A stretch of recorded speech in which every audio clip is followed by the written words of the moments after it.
Hey guys, this is Megan with 1000 Generation Farms. Today I'm going to just show you a little bit of what it takes to get ready for baling. So won't you come farming with us?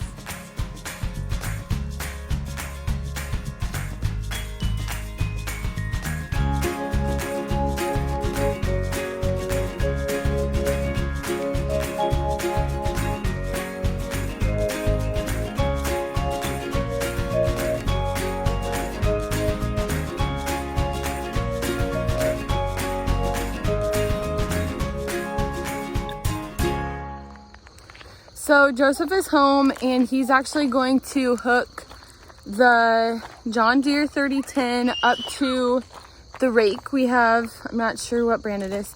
But I want to show you guys that process, and then I'll show you some footage of him raking and then hopefully baling. So this will be our fourth cutting of alfalfa with the tough grass mix.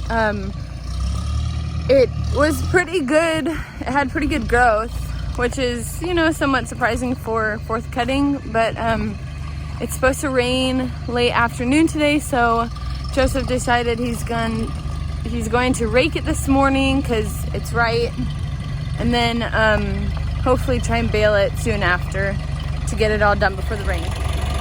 So here's the John Deere, and there's the rake.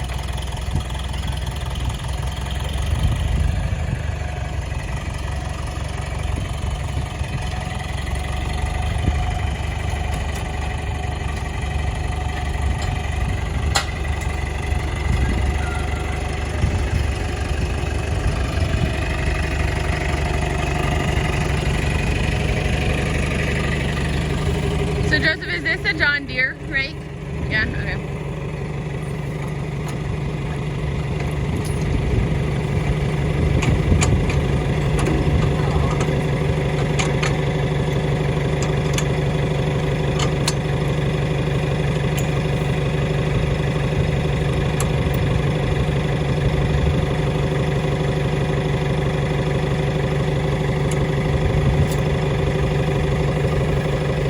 You don't hook it up to the 3-point?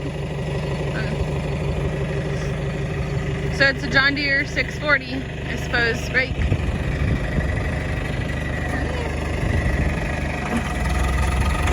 And that's all it takes to hook it up, seems like. If you guys don't know what a rake is, basically when there's when there's hay out there, or grass, or anything you're going to bale, you first have it cut when the temperature and conditions are right. So a swather would do that. And then it usually lays for a few days on the ground cut, so it can dry out or get to the perfect moisture, so that the leaves will stay on, because you want, like with alfalfa, you want the leaves to stay on because that's most of the nutrition is there in the leaves. And then you come and you rake it into windrows.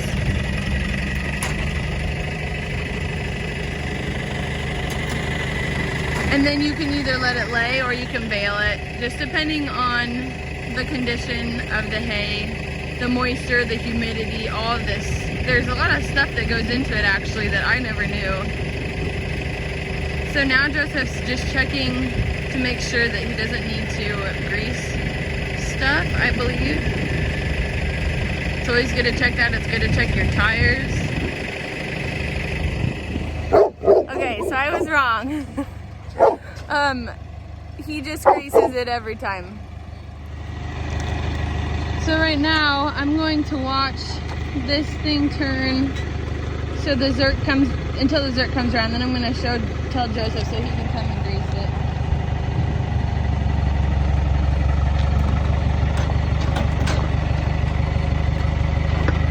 You're good. Okay, so basically what we were looking for was a zerk. Is that the silver thing sticking out right there? Yeah. Okay. So right there is the zerk, and that's where you put the grease, right? And it has those on both sides. And Joseph greases them every time he uses this thing, this rake. That just keeps the joints fluid and allows it to work better, especially on older machinery. You always want to grease stuff, but you might see issues on older machinery if you don't grease as much. You might see more issues rather than on a newer piece of equipment.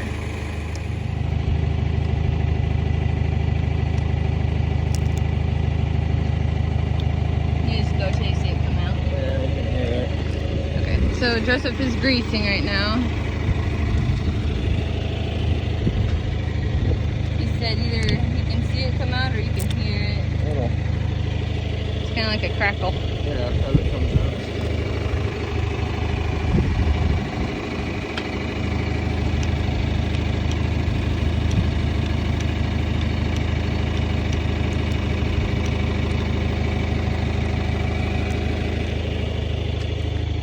Do you think older equipment is more prone to have issues if you don't grease rather than newer equipment? I think it's just all equipment. You need to maintain it. This is part of maintaining it. There's grease and things that need to be greased.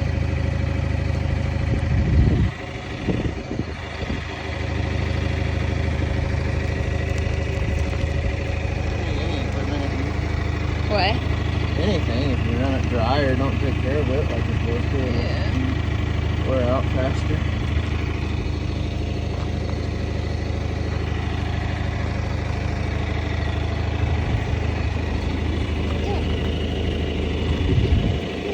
You have to do this disc over here, or whatever it's called.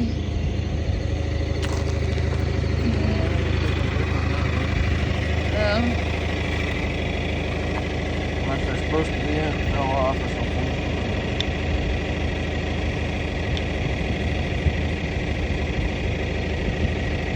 Is there a certain kind of grease that you want to buy for farm equipment, or you can just kind of buy whatever's there? That just depends on what you're doing. What? They make all kinds. Just depends. I don't know. I just buy like a general purpose. Okay. So this is a Zerk right here. Okay.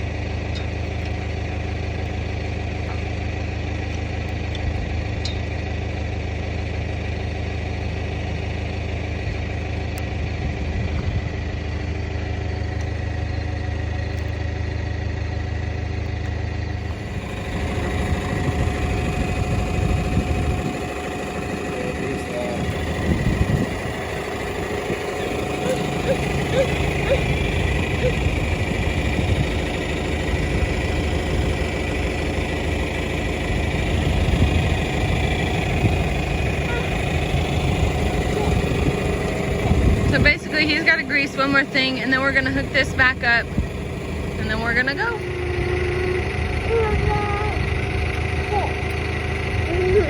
We're going to go take some hay.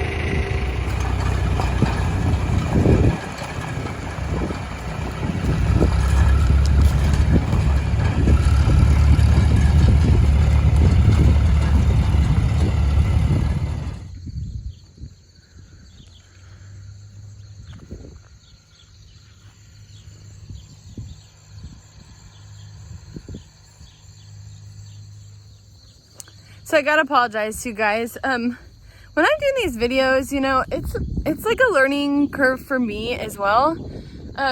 Joseph has been doing this so much longer than I have, and he knows basically everything about what he's doing, and that's why he can do it. Well, because God allows him to and gives him that wisdom. And so I try not to tell you guys the wrong thing. If I do, Joseph usually catches me and corrects me and lets me know, you know, how or what the right thing is and how to say it correctly. So I'm not telling you guys wrong, but I just want to let you guys know that I try my best to tell you the accurate way to do things, the accurate way of how we do things and why it's done this way. But if I ever don't say it correctly or don't say the correct way, you know, or why we do it this way, you know, if it's wrong, I'm so sorry. I try not to. Usually Joseph gets me and corrects me, but Not perfect, and I'm learning, so just thanks for hanging in with me there and hanging in with us here. So the alfalfa is over there and it's laying down on the ground. It was cut, I think 2 days ago in the evening. Is that Wednesday night? I think Wednesday night, and it's Friday. So it's been down a day and a half and we haven't had any rain. And it's probably like 7:30, 7:38 in the morning.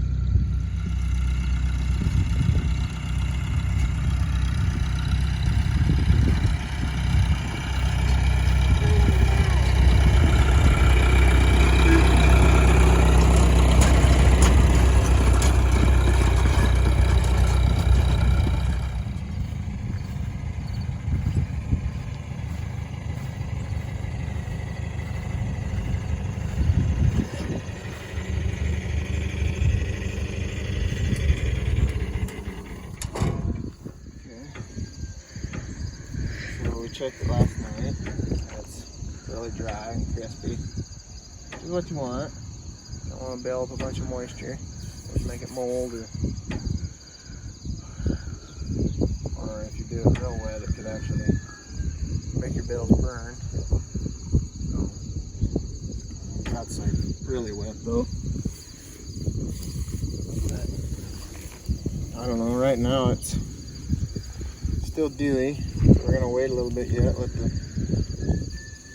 There's got a little breeze and we got some sunshine, so we're gonna let that kind of take some of that dew off. We don't want to rake that into the bottom of the windrow and then have a bunch of moisture sitting there, which I wouldn't really hurt it because it is pretty dry and crispy.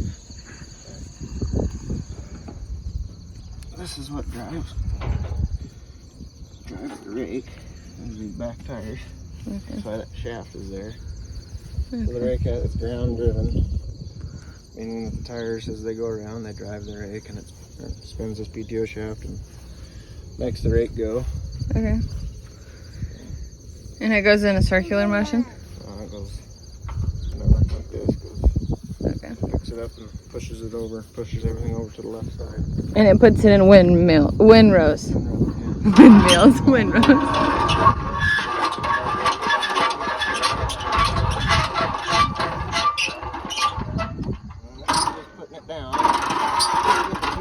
Closer to the ground.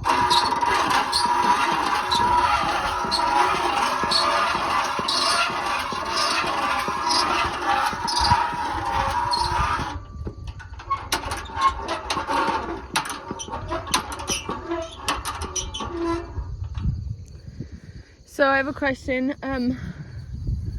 Like when you were first putting down this one side, it was kind of at an angle. Do you ever drive it like that? Like, do you want your windrow to go a certain way? Well, it's only going to go one way. It only kicks it out to the left side. So. Okay. But you want to get it as even as you can, as flat as you can. Hopefully your hayfield is flat, or the ground is flat. Right now it's down too far.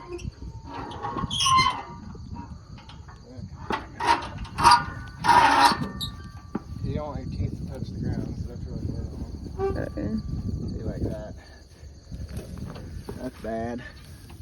That they touch the ground like that. Yeah, because that's just hard on them. That's going to make these little rubber boots break premature. And you can buy teeth like at Tractor Supply or Orscheln's. Or John Deere. Okay.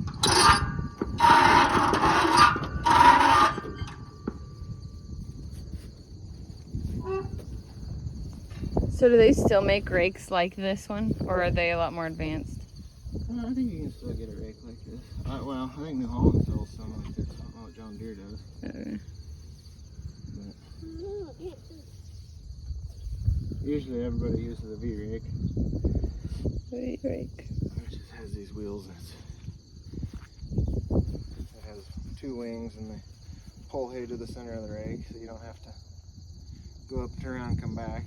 But I'm poor, so. You're not poor, we're just small operation. Lots of used equipment. Okay, I'm gonna turn it off.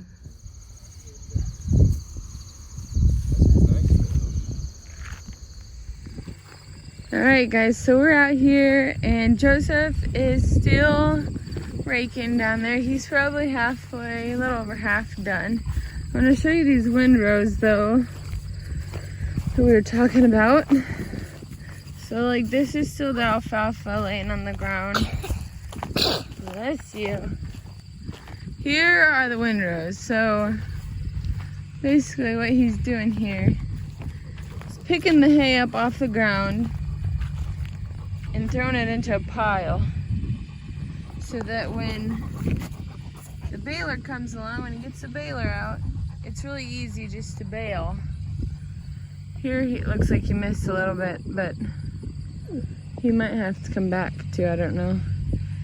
So there's all the windrows. So he'll bale every single one of those rows, and then this stuff that's still on the ground like this, as you can see behind him, he'll form it into a row.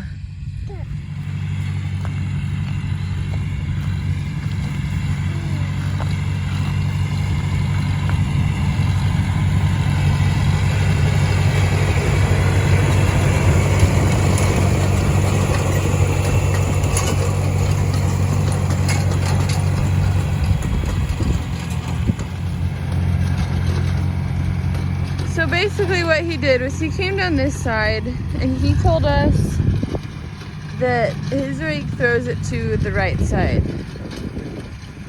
Or wait, maybe it's the left side, sorry, the left side. So he came down this way and it threw the stuff that's here to this pile on the left. Now he's going down this side because there was hay here and it's gonna throw it to the left. So as you can see, it's like there's two different piles here combined into one. There's one here and one here, but it really goes into one pile. And so he has to come down and then go back. He was talking to us about the V rake that a lot of people have, and that I think it looks like this. If I'm wrong, I'll let you know. But with the V rake, you don't have to go down and back. You just do one. You just go down once and it throws both sides into one pile. So really it cuts your time of raking in half in my mind, because you know, you don't have to go down back, you just go down once, it does 2 rows, you come back, it does 2 more. So all of this is done. He still has to do this, like I said, and I don't know, since like you see here the alfalfa is going this way. Right here, it's going this way. It's 2 different directions. So I think like when he gets to about here, I don't know if he'll keep doing this stuff like this and then he'll come into this stuff like this, or if he'll just do it all like this. I'm not sure. But this is probably taking him an hour and a half. And this is what, maybe 6 to 8 acres of alfalfa and tough grass. So maybe the whole thing would take 2 hours to rake. So with a V rake, you know, you cut your time in half, it'd take an hour. But this rake works really good for what we need it for. I'm just kind of comparing different rakes people could be using.